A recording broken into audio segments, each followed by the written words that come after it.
Okay, so I'm back. I have all of my pieces, all of my templates pieced. I've laid them out to match the block diagram. And first, we're going to start by joining these cardinals together, and then everything else will just kind of fall together for you. So let me move these out of the way. All right, these are our cardinal templates. The first thing we're going to do is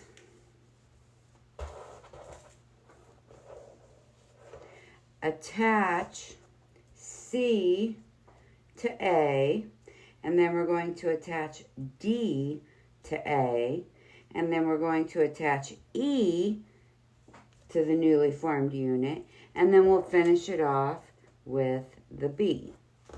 So let me show you a little more here. When you are joining these templates, you're going to do this the same way that you would if you were piecing normally. Just line your corners up, and of course there is that extra tab that I did not cut off, but I can still see where that line is, and I can line it up with this line. So I grab a couple of clips. I'm gonna clip that there. I'm gonna line up the corner here. And I'm gonna place my clip further back because I'm gonna start my stitching right here. And if I put my clip too close, well, you know what happens there. All right, so let me join this. Again, pay attention to the 1/4 inch line on your needle plate, not the stitch line. Because if you do, chances are your stitches are going to be very wonky. So back stitch, stitch, back stitch, and finish off.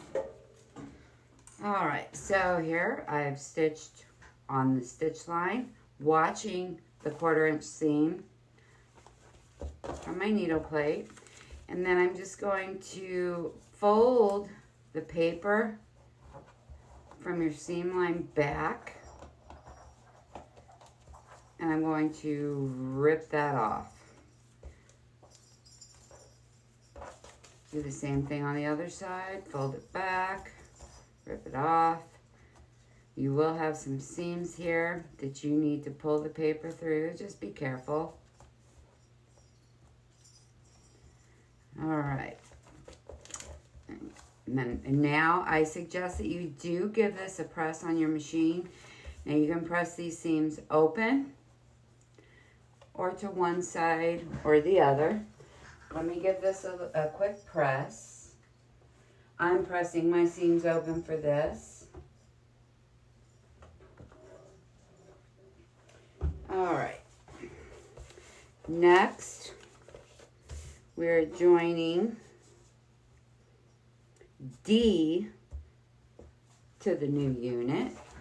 And again, we're going to match up the corners and your raw edges. Clip in there, do the same thing over here. Again, check that line with your raw edge on the back side. Place a clip, and since this piece is a little bit longer, I'm going to make sure my raw edges are matched up in the center as well, and place a clip there. And just double check, make sure you're not off. And then I'm going to, again, watch the 1/4 inch line on my needle plate, back stitch, continue stitching, back stitch, and finish off. So again, on the stitch line, I'm going to pull that paper off. Flip it over, same way on the back side. And sometimes those pieces get stuck in those little corners. All right, so there we have that. And I'm going to give this a stitch, or a press.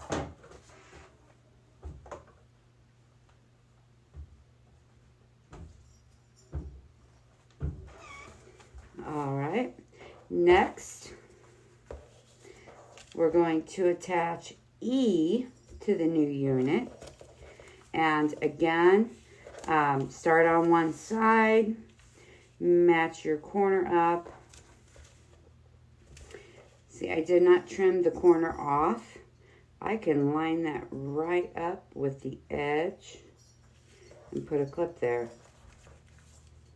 If you had trimmed it off, you could still do the same thing. Sorry about that. Loki is playing with some cat balls. His mouth is so tiny that he cannot play with a tennis ball or really any of the other toys for dogs. So I had to revert to settle for some cat toys.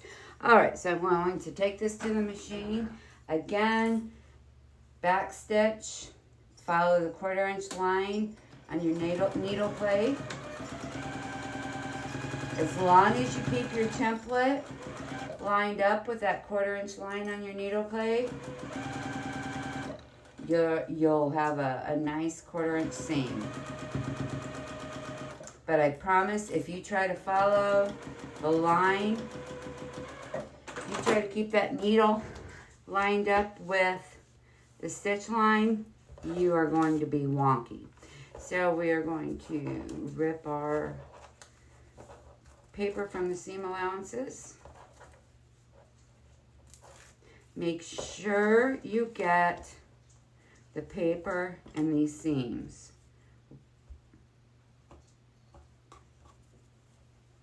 And that looks pretty good. I think I got all that out. All right, same way on the other side. And I'm never exact with ripping the paper. If I have little pieces, I don't sweat that. All right, so next we're going to give that a press. Again, you can finger press if you want. I like to give it a good press with the iron. The direction your seams are going in, it really doesn't matter. All right, so the next thing we're going to do is attach B to the new unit.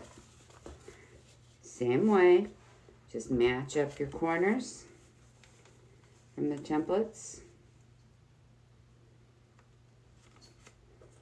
Pin it, clip it, glue it. It really doesn't matter. A couple of years ago, I would have used glue to do this. But I've discovered these clips, and they're awesome for this. So, line everything up. Clips. And take it to your machine and give it a good press, or a stitch. Again, back stitch. Follow the 1/4 inch line on your needle plate. Of course, remove clips as you go, or your pins. Finish off with a back stitch, and then we're going to remove this paper.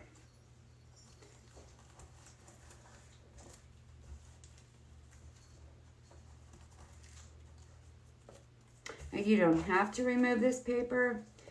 It just makes your seams lie a little bit flatter for you as you're piecing the rest of your blocks.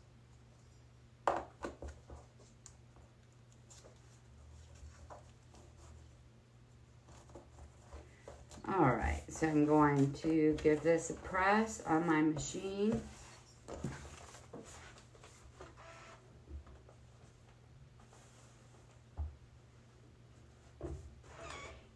On this one, I'm going to press open. And the reason being, I don't want that seam to be really heavy there at the corner on the cardinal's head. And this will help it to lay a little bit flatter. All right, so there's one cardinal. Next, join the other cardinal.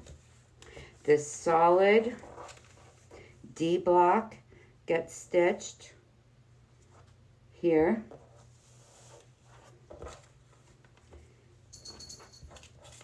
You'll join the E block to the top of the flying geese unit.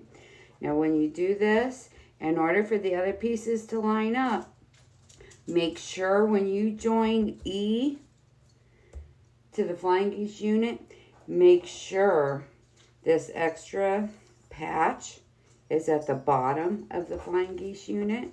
This is your piece of your background. Make sure that's at the bottom, and you stitch this to the top. And I see where I did not trim one of the lines. Look, he's getting a little bit impatient with me. He's ready to get out and play. All right, so we're going to stitch E to the flying geese unit, to the top of it. Again, pen, glue-based, clip, whatever you prefer. Just anything to keep the templates from shifting as you sew. They sometimes do.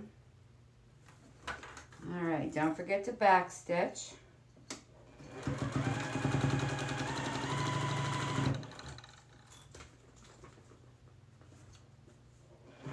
Follow the 1/4 inch line on your needle plate.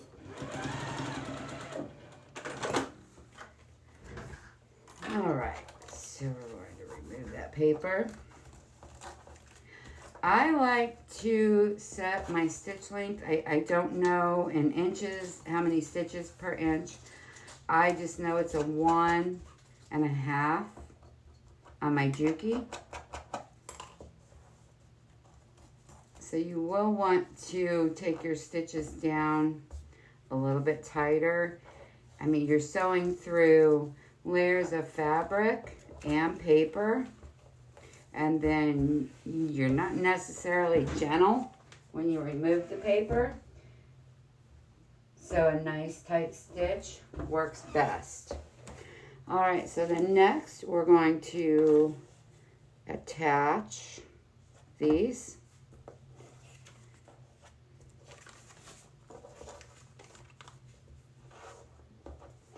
And this cardinal, you can either have this one up here in the right-hand corner of the block, or you can keep it down here.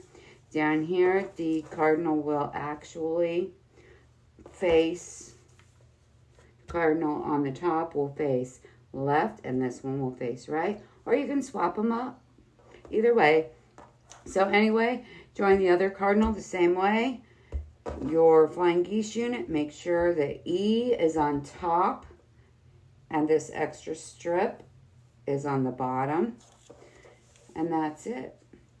And then you'll join the other cardinal with this solid blue, and then join the two halves together, and there's your cardinal block. Until next time.